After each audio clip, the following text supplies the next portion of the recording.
Good morning! Hi, Seb. Please say good morning. Hello! Wait a minute, Mommy will vlog. It's 10:05 na and we're gonna head out for breakfast. Alam niyo, weird talaga yung nangyari kay Zeb. Diba kagabi, nakahapon na vlog na sabi ko yung about yung bigla na lang ayaw ni Zeb nung daddy niya. Ganito, in the morning, diba may gata siya dito. Yun, diba from the night before, syempre, umiinom siya ng gatas. Tapos, yung milk niya, yung carton ng milk niya, nandito lang sa tabi ko yun sa kwarto. Para pag nagising siya sa madaling araw, nire-refill ko na nire-refill. So, pag morning, humingi siya. So, yung pagkagising niya, humingi siya. So, nirefillan ko lang. Tapos, uminom siya, pero hindi niya naubos. And then, listening attentively. Kala niya natindihan. Tapos, hindi niya naubos yun, no? Tapos, after, diba, nandito lang naman kami nakatambay. Maaga kasi yun, eh. Tapos, nung the next time na humingi siya, since hindi niya naubos, so pinatry ko pa ubos ulit. Ayaw na. Sabi ko, baka hindi na masarap. Nagkuha na ako ng bagong bottle. Nirefillan ko na. Yung pag ano pa lang niya, pag sip-sip pa lang niya, mga 1 or 2 sip-sip, inaalis niya na, tapos parang niluluwa niya. Hindi namin alam bakit. So, sabi ko, baka yung panis yung gatas. So, nagbukas ulit, nag-change ako ng bottle. Nagbukas ako ng bagong karton. Ganun pa din. So, tapos diba, umalis na kami. Tapos kagabi, pag uwi, parang, ewan ko, nanonood kasi siya. Good time naman pag binibigyan namin siya. Nanonood siya. Pero yun, yung binigay ko habang nag-vlog ako na ng timing, diba sabi ko, ayan, buti naman ininom niya na. Kasi ininom niya, although may natirang konti. And then, after that, nung matutulog na, kasi usually pag matutulog, dumedede siya. Ayaw na naman. So, sabi ko, what's wrong? So, yung bottles, in-sterilize ko na, pinakuluan na, lahat sabi ko, baka may nalalasahan siyang iba. Tapos, tinikman din naman ni Vince yung gatas. Okay naman daw, hindi naman lasang panis. So, ayaw niya tanggapin. So, yung kagabing or, alam niyo, hindi niya naman niya nire-refuse yung bottle. Meron siyang intention, inaabot na to, isubo niya. Tapos, after niya matikman, iniluluwa niya. Tapos, so kagabi, nung natulog siya, hindi siya dumede. Pero kasi, in the middle of the night, nagigising nga to, diba? So, 2:30, nagising siya. So, usually, pag nagigising siya, lang mabote, makakatulog siya ulit. Dedede siya, tapos makakatulog ulit. So, kagabi, ayaw. So, nagising siya. Nung sinubo yung bote, siguro natikman, hindi ko alam kung dahil natikman na naman niya. Ayaw. So, nag-iyakan galore pa. So, binuhat ni daddy, sway, ganyan, para makatulog ulit. Sabi ko, naku, huwag naman po kami ganito everyday hanggang lalo na pag dalawa na lang kami. Tapos, luckily, hindi na siya gumising ulit. Ay hindi. 2:30, diba? Tapos, nagising ulit siya ng mga, siguro, bandang 5 yun. Or, nag-iingit. Kasi, usually, iiyak yun, sisipa-sipa. Yung binigay naman yung gatas, ininom niya. So, although hindi niya naubos, pero ininom niya. Sabi ko, siguro yung talagang tulog na tulog yung diwa niya. Wala siyang choice. Tapos, itong umaga, siya yung nag-initiate. Kinuha na naman niya yung bote. So, yung sabi ko, sige, kuha na ako ng bago. Ito, bagong bottle na to. Hindi na ito yung kagabi. Kaya, kuha na ako ng bago. Kasi, kinuha niya yung bote niya dito eh. Kaya, konti na lang yung sabi ko, I'll get some more. Tapos, nag-print nga ako ng bottle. Ganyan. So, pero hindi ko pinuno kasi nga, sabi ko, ang dami na namin natapong gatas dahil nga kakapalit-palit namin.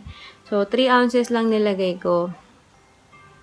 Tapos, di nakasandal siya kay Vince. Dede siyang ganyan. Stop.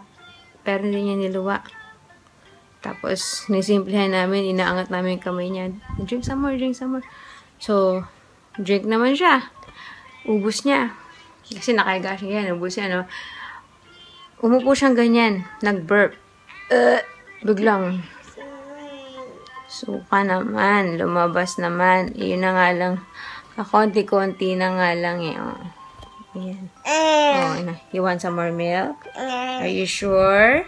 You want milk? Okay. Ayan na, tignan natin. Kuha muna ako milk.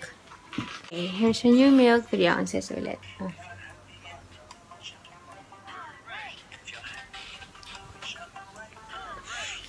Happy and you know it, and you really want to show it that you're happy and you know it, shut away. Happy and you know it. Okay. Sana lang pag nag-burp siya, hindi niya isuka. Nakakainis eh. Okay lang, hindi siya man talaga siya nasuka. Alam mo, nag-burp lang talaga siya. Burp. Tapos sabay labas lahat ng ininom niya. So, imagine niyo kagabi. Usually, sa gabi, yung malaki niyang bottle, 7 ounces yung nilalagay namin doon pag matutulog siya. Tapos, through the night, nakakailang, well, mga 2 beses naman siya nagigising. Nakakailang refill kami noon, nauubos niya. Ngayon kagabi, ang nainom niya lang, konting-konti lang talaga. Kaya nga, nagugutom na siguro to, kaya to hingi na ngayon ng gatas. Pero, si Daddy, doing his big business. Pagkatapos niya, we're gonna go. I know, naman talaga, dapat, solid food naman na talaga yung main source of nutrition at his age. Pero, syempre, gusto ko pa din mag-milk siya. Iba pa din yung may milk. Ako kasi never nag-milk. I mean, 1 year lang ako nag-milk. Gusto ko siya mag-milk para, mabatangkad din. Kawawa naman yung baby. Wala mo siyang sakit. Tapos kinapa ko yung gilagid niya. Sabi ko, baka nagtititing. Baka may masakit pag sumisip-sip siya. Wala naman ako nakapa. At saka, kung merong singaw, sabi ni Vince, baka may singaw. Sabi ko, pero yung kumain naman kami ng solid food. Nung kumain kami kahapon, dami niya nakain doon sa Aston's eh. Kakain naman siya ng maayos. So, yun. Ewan ko ba. Anyways, kung may naka-experience sa inyo ng ganyan, so far, okay. Kung may na-experience sa inyo ng ganyan, let me know what did you do. Kasi, kagabi nagre-research ako, he is not totally refusing the bottle. Kasi, may intention siya eh. Siya yung kumukuha ng bote. Yung refusing the bottle kasi is talagang totally ayaw na uminom sa bote. Ang nire-recommend doon, mag-sippy cup na. Dapat magda-transition na to sa sippy cup. Pero, sige, gagawin natin yan. Pero, for the time being, I want to know what's wrong. Bakit bigla na lang kahapon, bigla na umaga, bigla na lang parang nandidiri siya dun sa lasa ng gatas niya. Yun naman yung gatas niya ever since dito. Anyway, ang haba ng intro ko. Good morning. Yun lang. Happy Sunday. Today's agenda, ang bala ko ay mag-start na pong mag-impake. Pero dapat si Daddy tsaka si Vince si Daddy tsaka si Vince, si Daddy tsaka si Zeb dapat lumabas. Kasi mahirap mag-impake nandito si Zeb. So, yun. Kasi hindi ako makapag-impake ng weekday. Kasi nga, 2 lang kami. So, hopefully today I can do lahat. Parang na-imagine ko na yung stress ko. Ang dami kong i-impake for both me and Zeb. Tapos yung mga lumang clothes din ni Zeb, kailangan ko din i-go through kasi yung mga pwedeng gamitin ni Zach. This is gonna be bloody. Anyway, good morning! Good morning! Malapit na maubos. Oops. Oops. Oops na. Hindi niya naubos. May konting natira sa 3 ounces. So, 2 ounces lang ininom niya. Okay? Okay? Okay? Don't so that. Hi, Daddy! Yeah. Huh? Oh, you wanna say hi? Hello! We're here na sa Parkway Parade. And we're gonna have siguro brunch na to. It's 11:15 na ata. Parang sabi ko gusto ko ng pepper lunch para kanin din si Zeb. Hingal. Zeb! Zeb! Zeb! Hi! Parang congressman ah. Hi! We're done eating na nga pala. I forgot to vlog. Say hi! Say hi, Zeb! Uy, talagang tumalikod. Hello! Nagwi-withdraw lang si Daddy. We need to buy something from the grocery. Hi! Ano nangyari? What happened? Hey guys! We're back. It's almost 1 o'clock. Oh, ang init. May gulay. Pagdating ko, nagsampay pa ako ng nilabhan. And, guys, ng pinamiling grocery. Excuse mo. Hindi ko na pala na-vlog na yung nilunch namin. I had, pepper lunch. Uh-oh. Curry rice. Hamburger curry rice. And then si Daddy yung Nene chicken. If you're familiar with that. Korean brand yun na chicken. Parang Jollibee siguro nila. Something like that. But anyway, I wanna rest first. Grabe, ang pagod ang katawan ko ngayon. Dahil ba ito sa swimming kahapon? Parang hindi ko kaya mag-impake. I'm so tired. So, yun. And bumili kami yung maliliit na packets lang ng Tetra Pak ng milk, pero yung chocolate flavor. So, we'll see later kung how will Zeb take it. Natanong ko siya kung gusto niya ng milk. Hindi daw. Busog pa. Ay, what are you eating? Wait. Huh? What is it? Hi, guys. It's 3:15 na. And Zeb just woke up from his nap. Yay! Almost 2-hour nap. Syempre ako hindi nag-nap because I am doing the dreaded task of packing. So, pinapa ko na yung mga shore na, what do you want? Yung mga shore na hindi ko nagagamitin for this week. And, yeah. I'm tired. Since name P-I-N-G. Oh, what do you want? You want to put powder? Huh? So, yun. Hopefully, magkasya. Okay. So, let me just continue this. Para matapos na. Ang hirap na pag nagising na si Zeb. Ayun na. Ang likod-likod na dito. Hey, put it back, please. Put there. Right. You cannot play with this. This is Mommy's documents. This is Mommy's documents. Don't play. Okay. Look how cute this one is. You like your hat? Yes, you're gonna wear it na. Sana masuot naman niya talaga yan na hindi niya tinatanggal. Dadaling ko yan. Hi, itsura ko mukha naman ako. Labas kami kasi si Zeb ay nagtatantrums. Nako, yung maleta gustong itulak eh. Ang bigat-bigat na nun. Tapos nagyayang lumabas. So, labas kami. Nawili na yung isa. Suotin yung sombrero. Hi, Zeb!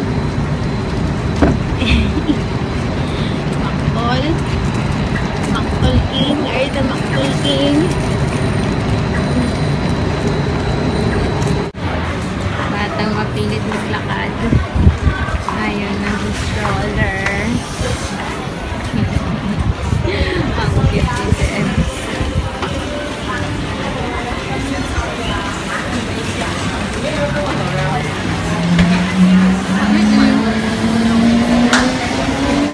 Okay, kahit ang init pa. I think it's 4:45.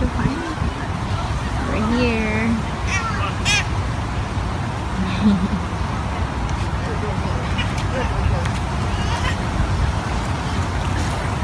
Last laro sa playground with Daddy siguro to before we go. Kasi weekends. Hindi. Bukas, pwede silang dalawa. Nakaalis kasi ako.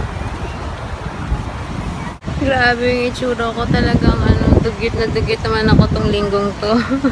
I mean this Sunday. Pag uwi, magluluto pa ako. I'm gonna cook broccoli with oyster sauce. And kasi diba, nag-search ako kanina ng mga food na rich in calcium kasi nga si Zeb ayaw mag-milk. Pero luckily kanina yung nakatulog siya, minom siya ng milk. So sana magtuloy-tuloy na. Pero yun, kaya ako napabili kanina ng ng broccoli. So yun ang aming dinner. Ayun, di pa ako naliligo, lasing ko na. Super tiring day. Pag uwi namin kanina, napatulog lang si Zeb, tapos diretso impake na ako. Hindi pa ako nakakahiga. Yung likod ko talaga, hindi pa nakaka-rest ng matagal sa kama. So tired. But, it's okay. I can still witness this. Say hi. What do you want? Waffle? You're eating waffle. Is it yummy? Ito yung po. Waffle. Waffle.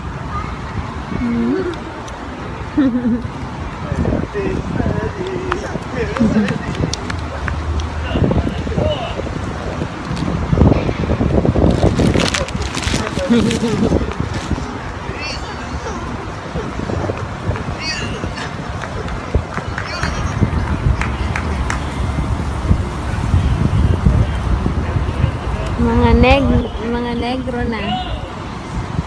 Guys! Say hi. Huh? It's 7 o'clock. Kanina pa pala ako natapos. Di man ako nakapag-vlog. Ay, kasi nag-post ako ng aking bump shot because today is a Sunday and I am 33 weeks pregnant. Oh my gosh. More or less 7 weeks to go na lang. Zeb, you're gonna meet baby Zach? You want to meet baby Zach? Yes or no? That's an ostrich. Anyway, so ayun, pagdating namin kanina, nagluto agad ako kasi gusto ko nga matapos na lahat para makaligo na. And then naligo, and then now I'm resting. Yeah. What's this? So yun, I'm done with my broccoli. Careful, careful. Sit down lang, Zeb, please. What's this? So yun. See you later. Hi guys. Oh hi. What shape is this? We're just playing shapes. It's 8:25. Si Daddy kumakain na dyan sa sala. Kasi pinakain ko ang dami nakain ni Zeb. Yay! He liked my broccoli. Yeah. So, nung habang kumakain siya, yung tangkay kasi syempre matigas. So, ako kumakain ng tangkay. Medyo okay pa yung tiyan ko. So, kaya pinauna ko na si Daddy. And then, after him, ako na. Hopefully, mag-daddy si Zeb ulit.